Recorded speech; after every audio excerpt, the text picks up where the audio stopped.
Bismillahirrahmanirrahim. Assalamualaikum warahmatullahi wabarakatuh. Bismillah. Wassalatu wassalamu ala rasulillah wa ala alihi wa ashabihi wa man walah. Amma ba'd. Kita lanjutkan kembali mempelajari kitab Syurutus Salati wa Arkanuha wa Wajibatuha, syarat-syarat, rukun-rukun dan wajib-wajib salat, karya Syekhul Islam Muhammad bin Abdul Wahhab rahimahullahu ta'ala, yang dijelaskan oleh Fadilatul Syekh Abdul Muhsin Al-Abbad hafizahullahu ta'ala.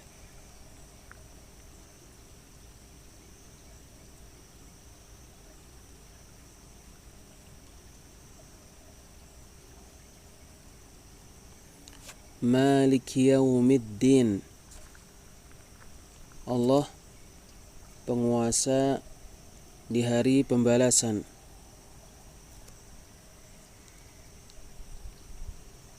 Yaumiddin maknanya adalah yaumil jazai wal hisab, hari pembalasan dan hari penghisaban.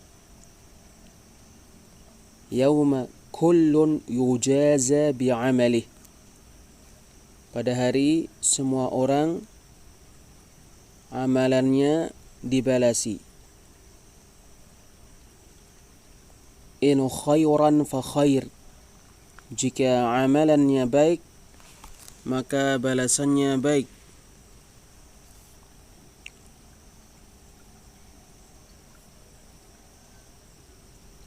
Wa in syarran fa syarr, dan jika amalannya jelek maka balasannya jelek.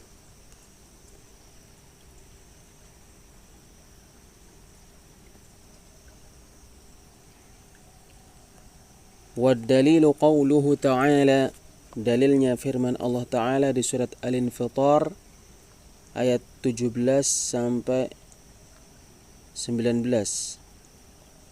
Wa ma adraka ma yaumuddin, dan tahukah kamu apa hari pembalasan? Thumma ma adraka ma yaumuddin, kemudian apakah kamu tahu apa hari pembalasan? Yauma la tamliku nafsun li nafsin syai'a, hari pembalasan adalah hari yang jiwa tidak memiliki sesuatu pun untuk jiwa yang lain. Wal amru yawma idzin lillah, urusan pada hari pembalasan itu hanya milik Allah subhanahu wa ta'ala. Wal hadithu anhu sallallahu alaihi wasallam, dan hadis dari Nabi sallallahu alaihi wasallam, al-kayyisu man dana nafsah, orang yang cerdas adalah orang yang menghisab dirinya. Wa amila lima ba'dal maut, dan dia beramal untuk apa yang setelah kematian. Wal ajizu man atba'a nafsahu hawaha, sementara orang yang lemah adalah orang yang menjadikan dirinya mengikuti hawa nafsunya. Wa tamanna 'ala Allahil amani, dan dia mengangan-angankan dari Allah angan-angan.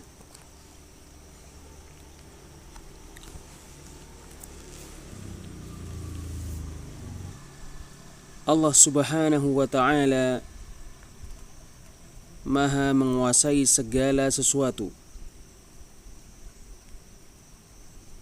Allah Subhanahu wa ta'ala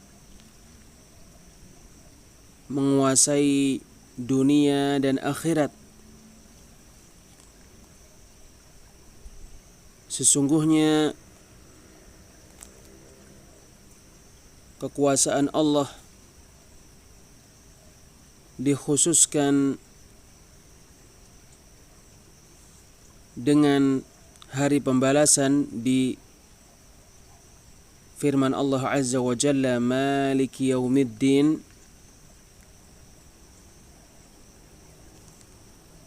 Sebab Allah Subhanahu wa ta'ala yang menguasai hari pembalasan tersebut. Karena Maliki Yaumiddin, raja di hari pembalasan, penguasa di hari pembalasan. Karena hari pembalasan adalah hari yang pada waktu itu makhluk-makhluk tunduk kepada Rabb semesta alam. Ini berbeda dengan di dunia, sebab sesungguhnya ada di dunia orang yang membangkang dan pongah.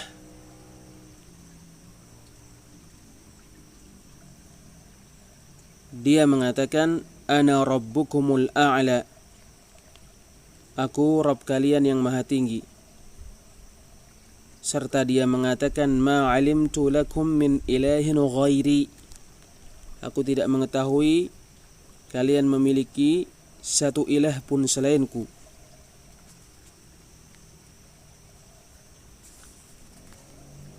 Yaitu perkataan orang yang sombong dan pongah di dunia. Adapun di akhirat tidak ada yang mengatakan perkataan ini. Semuanya tunduk kepada Allah Rabb semesta alam.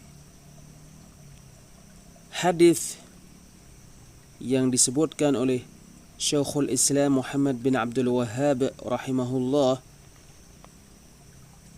dikeluarkan At-Tirmidzi, dan pada sanadnya ada Abu Bakr bin Abi Maryam, dan dia rawi yang lemah.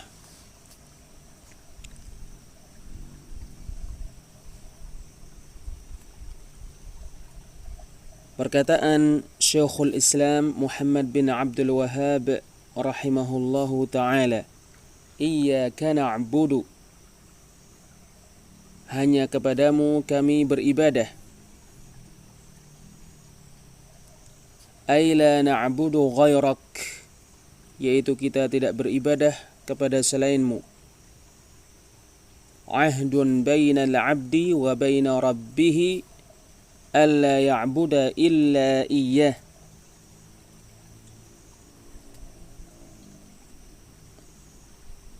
Iyyaka na'budu, hanya kepadamu kami beribadah, yaitu kami tidak beribadah kepada selainmu,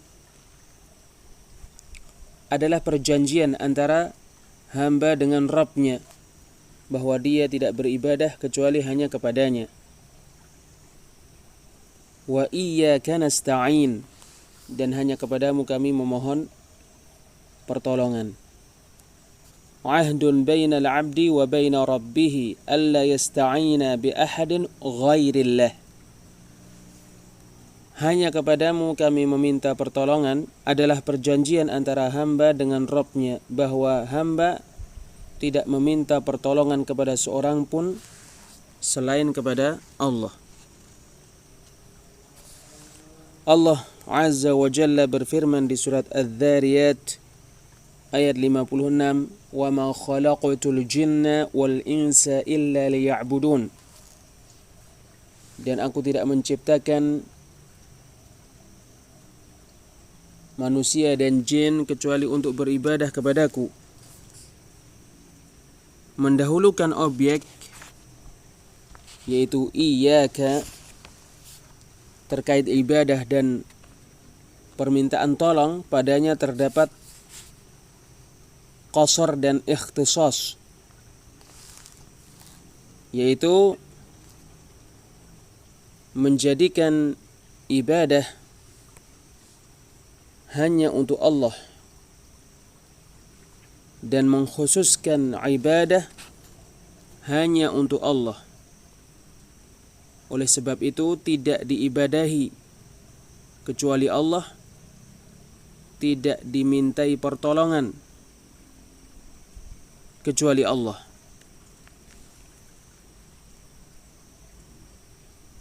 Sebab itu seorang hamba tidak meminta pertolongan kepada para malaikat, kepada jin, dan kepada orang-orang yang gaib. Adapun permintaan hamba pertolongan kepada manusia yang ada lagi mampu untuk memberikan pertolongan dan bantuan di dalam menggapai kemanfaatan atau menolak mara bahaya, maka hal ini boleh dan tidak terlarang.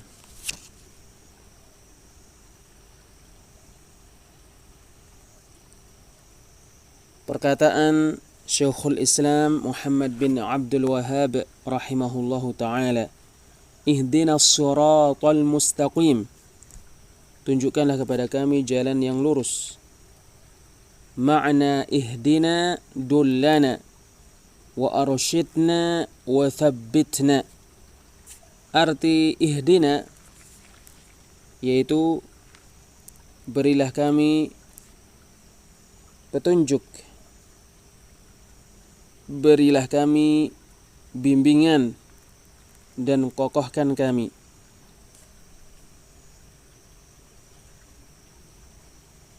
Wassiratu al-Islam,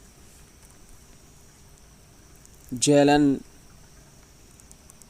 yang lurus adalah Islam. Wa qila ar-rasul, dikatakan jalan yang lurus adalah Rasul sallallahu alaihi wasallam. Wa qila al-Qur'an, dan dikatakan jalan yang lurus adalah Al-Qur'an. Wal kullu haq, semuanya benar.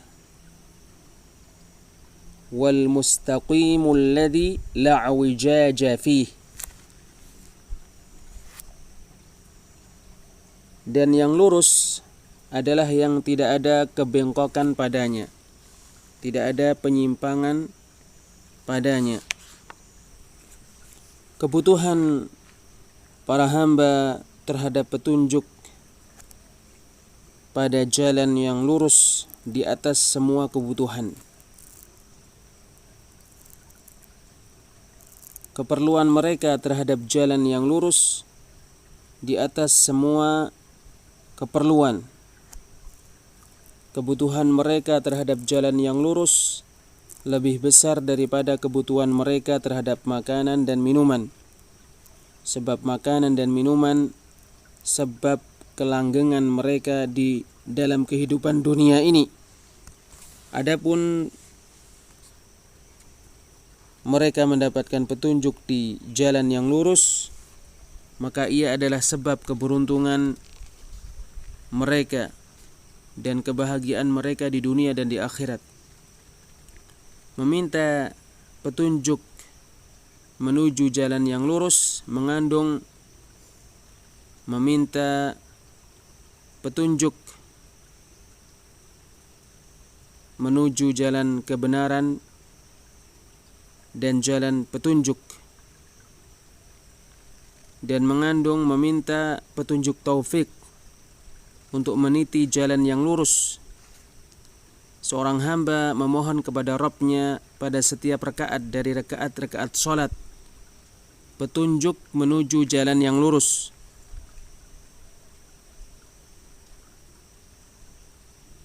Mengandung permintaan terhadap Allah Azza wa Jalla agar dia dikokohkan oleh Allah Azza wa Jalla pada petunjuk yang telah dia dapatkan dan mengandung permintaan tambahan dari petunjuk, sebagaimana Allah Azza wa Jalla berfirman di surat Muhammad ayat 17, walladzina ihtadaw zadahum hudaw wa atahum taqwahum. Orang-orang yang telah mendapatkan petunjuk, Allah menambahkan petunjuk untuk mereka, dan Allah memberikan kepada mereka ketakwaan mereka. Menafsirkan ihdina dengan berilah kami petunjuk, berilah kami petunjuk irsyad dan kokohkan kami, tidak bertentangan dengan mentafsirkan jalan yang lurus dengan Islam, Rasul, dan Quran.